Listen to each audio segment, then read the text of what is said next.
सर्वांना नमस्कार. मी मोनिका संतोष बोड्डेवार आपल्या सर्वांचं विद्या क्लासेसमध्ये स्वागत करते. आपण महाराष्ट्र शिक्षक पात्रता परीक्षा म्हणजेच TETचा अभ्यास करत आहोत. त्या सर्व विषयांचे प्रश्न उत्तरं, महत्त्वाचे प्रश्न उत्तरं घेत आहोत. तर आज आपण बालमानसशास्त्र आणि अध्यापनशास्त्र या विषयाचे सर्व प्रश्न उत्तरं पाहणार आहोत. हे सर्व महत्त्वाचे प्रश्न आहेत, त्यामुळे तुम्ही व्हिडिओ शेवटपर्यंत पहा. प्रश्न पहिला आहे, स्त्री व पुरुषाच्या मिलनाच्या वेळी रिकामी जागा लैंगिक गुणसूत्रांचा संयोग झाल्यास मुलाचा जन्म होतो. तर याचं उत्तर आहे, आधी पर्याय वाचून घेते. पर्याय क्रमांक 1 क्ष आणि य, 2 य आणि य, 3 क्ष आणि क्ष आणि 4 वरील सर्व. तर याचं उत्तर आहे पर्याय क्रमांक 1 क्ष आणि य. दुसरा प्रश्न, खालीलपैकी अध्यापनाचा स्तर कोणता आहे? पर्याय क्रमांक 1 परावर्तन, 2 आंतरक्रिया, 3 प्रक्षेपण आणि 4 संकलन. याचं उत्तर आहे पर्याय क्रमांक 1 परावर्तन. 3 भारतीय शिक्षण प्रणाली. पर्याय क्रमांक 1 विद्यार्थ्यांना जीवन जगण्यासाठी तयार करणे, 2 विद्यार्थ्यांना रोजगार मिळवण्यासाठी तयार करते, नंबर 3 विद्यार्थ्यांना व्यावसायिक विषयांसाठी तयार करते, 4 विद्यार्थ्यांना परीक्षेसाठी तयार करते. तर भारतीय शिक्षण प्रणाली ही पर्याय क्रमांक 1 उत्तर येणार. याचं विद्यार्थ्यांना जीवन जगण्यासाठी तयार करते. चौथा प्रश्न, एका विद्यार्थ्याला मार्गदर्शन करण्यासाठी एका शिक्षकाला रिकामी जागा माहीत करून घेणे आवश्यक असते. तर याचं उत्तर पर्याय आहे पर्याय क्रमांक 1 विद्यार्थ्यांच्या अडचणी, 2 विद्यार्थ्यांचे व्यक्तिमत्व, 3 विद्यार्थ्यांच्या घरचे वातावरण आणि 4 वरील सर्व. तर विद्यार्थ्यांना मार्गदर्शन करण्यासाठी शिक्षकाला काय माहिती असणं आवश्यक आहे? तर या सर्वच बाबी, त्या विद्यार्थ्यांच्या बाबतीत सर्व ज्या बाबी आहेत त्या माहिती असणं आवश्यक असतं. म्हणजे याचं उत्तर येणार आहे वरील सर्व पर्याय. विद्यार्थ्यांच्या अडचणी, त्यांचे व्यक्तिमत्व, त्यांच्या घरचे वातावरण. प्रश्न 5वा, एक शिक्षक विद्यार्थ्यांना रिकामी जागा प्रेरित करतो. पर्याय क्रमांक 1 पुरस्कार किंवा बक्षीस देऊन, 2 योग्य मार्गदर्शन देऊन, 3 उदाहरणे देऊन आणि 4 वर्गात भाषण देऊन. तर एक शिक्षक विद्यार्थ्यांना केव्हा प्रेरित करतो? जेव्हा ते पुरस्कार किंवा बक्षिसे देतो तेव्हा ते प्रेरित करतो. नंतर 6वा, अध्ययन क्षेत्रामध्ये बालविकासाची व्याख्या रिकाम्या जागा अशी केली जाते. पर्याय क्रमांक 1 मानवीय सामर्थ्यामध्ये परिवर्तनाचे परीक्षण करणे, 2 जीवनाच्या संधीच्या वेळी व्यवहाराची व्याख्या शोधणे, 3 बालकांची प्रौढ व ज्येष्ठ नागरिकांसोबत तुलना करणे आणि 4 कोणत्याही बालकांच्या ज्ञानात्मक, सामाजिक व इतर सामर्थ्यांच्या क्रमिक विकासाकरिता उत्तरदायित्व होय. तर याचं उत्तर आहे पर्याय क्रमांक 4. 7वा प्रश्न, शाळेतील विद्यार्थ्यांना कशा प्रकारे अभिप्रेरित करणे योग्य आहे? पर्याय क्रमांक 1 निवडलेल्या अध्ययनाद्वारे, 2 प्रासंगिक अध्ययनाद्वारे, 3 सखोल अध्ययनाद्वारे आणि 4 पाठांतराद्वारे अध्ययन. याचं उत्तर येईल पर्याय क्रमांक 3 सखोल अध्ययनाद्वारे. 8वा, अध्ययनाच्या प्रक्रियेमध्ये अभिप्रेरण रिकामी जागाच्या पुढे आपल्याला सांगायचे. तर पर्याय क्रमांक 1 शिकणाऱ्या स्मृतीला तीव्र करते, 2 नवीन अध्ययनाला जुन्या अध्ययनापासून विभेदित करते, 3 एकदिशीय रूपाने विचार करण्याचे शिकणाऱ्यांना स्पष्ट करते, 4 नवीन शिकणाऱ्यामध्ये अध्ययनाची रुची निर्माण करते. तर याचं उत्तर आहे अध्ययनाच्या प्रक्रियेमध्ये अभिप्रेरण नवीन शिकणाऱ्यामध्ये अध्ययनाची रुची निर्माण करते. पर्याय क्रमांक 4. 9वा प्रश्न आहे, किंडरगार्टेन या शिक्षण प्रणालीचे प्रतिपादन रिकामी जागांनी केले. पर्याय क्रमांक 1 टिपिनन, 2 स्पेन्सर, 3 फ्रोबेल. पर्याय क्रमांक 3 आहे फ्रोबेल आणि 4 मॉन्टेसरी. याचं उत्तर आहे किंडरगार्टेन या शिक्षण प्रणालीचे प्रतिपादन फ्रोबेल यांनी केले. याचं उत्तर आहे पर्याय क्रमांक 3. त्याच्यानंतर 10वा प्रश्न आहे, तुम्हाला असे दिसून आले की एक बालक बुद्धिमान आहे तर तुम्ही रिकामी जागा. पर्याय क्रमांक 1 त्याबाबत संतुष्ट असाल, 2 त्याला अतिरिक्त गृहपाठ देणार नाही, 3 तो अधिक प्रगती करू शकेल अशा दिशेने मार्गदर्शन करून प्रेरित कराल. 4 त्याच्या पालकांना त्याच्या बुद्धिमत्तेची माहिती द्याल. तर याचं उत्तर आहे, एखादा मुलगा हा खूप हुशार आहे, बुद्धिमान आहे, तर त्याच्यासाठी आपण काय कराल, तर पर्याय क्रमांक 3 तो अधिक प्रगती करू शकेल अशा दिशेने मार्गदर्शन करून प्रेरित कराल. 11वा प्रश्न आहे, खालीलपैकी सकारात्मक शिक्षेचे उदाहरण कोणते? पर्याय क्रमांक 1 मित्रांद्वारे उपहास, 2 मित्रांबरोबर वेळ वाया घालणे, 3 सतत दुखावणे बंद करणे, 4 वरील सर्व. याचं उत्तर आहे पर्याय क्रमांक 1 मित्रांद्वारे उपहास. 12वा प्रश्न आहे, दुर्बल बालकांसाठी शिक्षणाची तरतूद रिकामे जागाद्वारे होऊ शकते. पर्याय क्रमांक 1 सर्वसमावेशक शिक्षण, 2 मुख्य प्रवाहात समाविष्ट करून, नंबर 3 एकीकरण आणि 4 यापैकी नाही. तर याचं उत्तर आहे पर्याय क्रमांक 1 सर्वसमावेशक शिक्षण.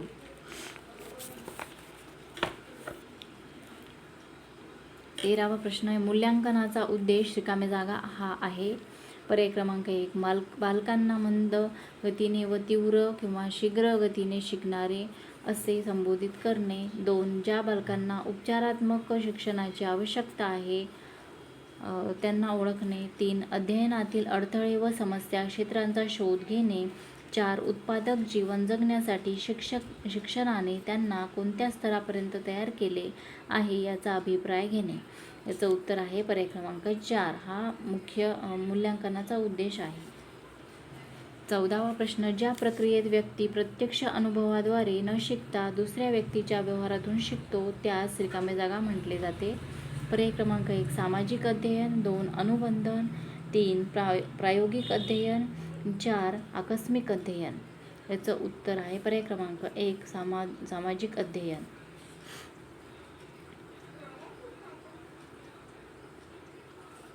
15वा प्रश्न आहे, ज्या इच्छा पूर्ण होत नाहीत त्यांची साठवण खालीलपैकी कोठे होते?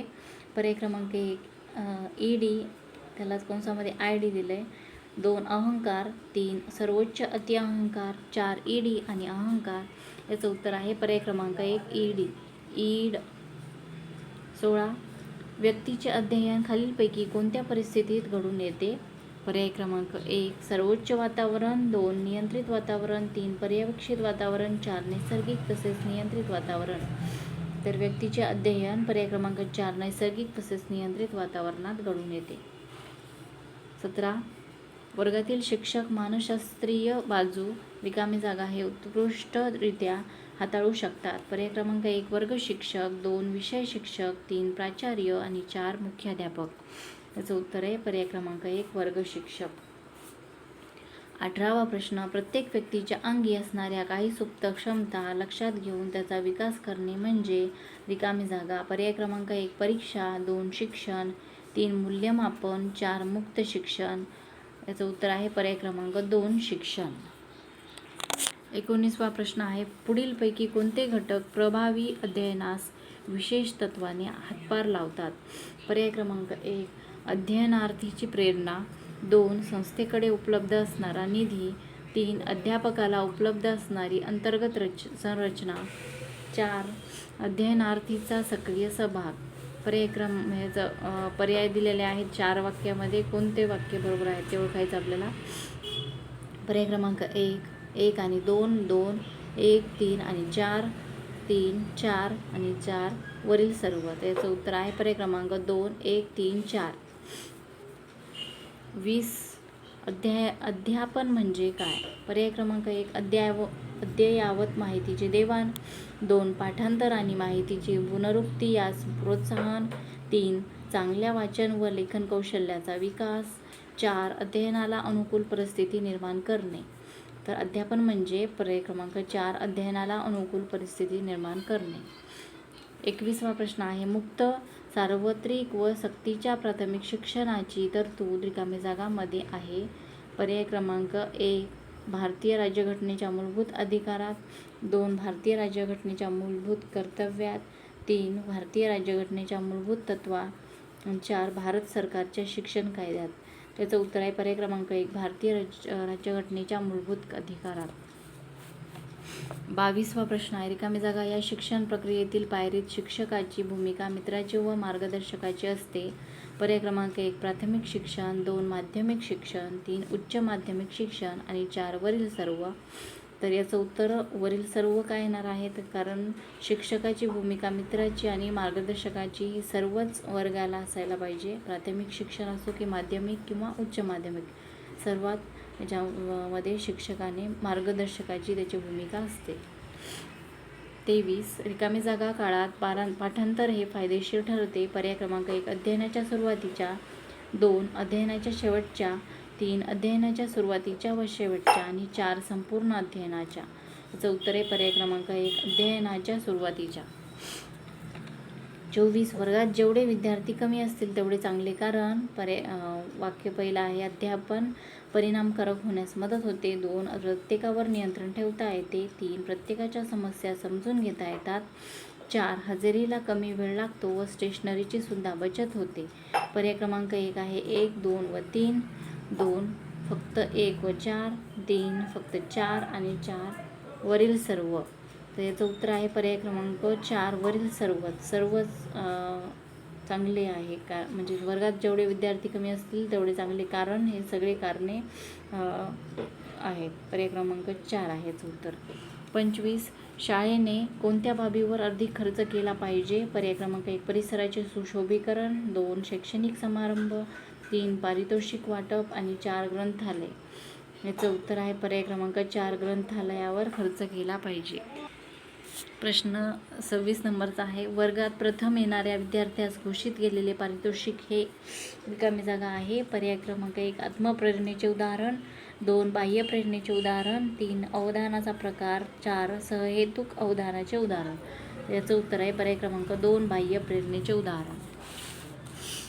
त्याच्यानंतर प्रश्न क्रमांक 27 तुमच्या मते वर्षातून किती वेळा पालक सभेचे आयोजन केले जाते. पर्याय क्रमांक 1 फक्त एकदा शाळा सुरू होण्याच्या वेळी, 2 दोनदा प्रथम व द्वितीय सत्रामध्ये प्रत्येकी 1 वेळा, 3 दर महिन्यामध्ये किमान एकदा, 4 फक्त एकदा परीक्षा सुरू होण्यापूर्वी.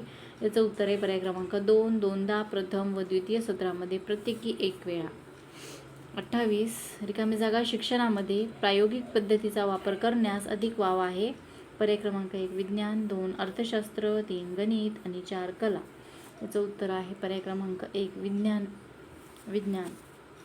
29 ही शिक्षकाची सामाजिक जबाबदारी आहे. पर्याय क्रमांक 1 गरिबांना आर्थिक सहायता देणे, 2 अशिक्षितांना शिक्षित करणे, 3 वृद्ध व्यक्तींना जेवण देणे, 4 सामाजिक कार्यक्रमासाठी देणगी देणे. याचं उत्तर आहे पर्याय क्रमांक 2 अशिक्षितांना शिक्षित करणे ही शिक्षकाची सामाजिक जबाबदारी आहे. 30 शैशवावस्था रिकामी जागा असते. पर्याय क्रमांक 1 महिना ते 2 वर्ष, 2 30 दिवसांपर्यंत, 3 2 ते 6 वर्ष आणि 4 6 ते 12 वर्ष. याचं उत्तर आहे पर्याय क्रमांक 1 महिना ते 2 वर्ष. अशा प्रकारे हा आपण बालमानसशास्त्र व अध्यापनशास्त्र ह्याच्यामधले हे सर्व महत्त्वाचे प्रश्न पाहिलेले आहेत. व्हिडिओ आवडला असेल तर व्हिडिओला लाईक करा, चॅनलला सबस्क्राईब करा. व्हिडिओ बघितल्याबद्दल धन्यवाद.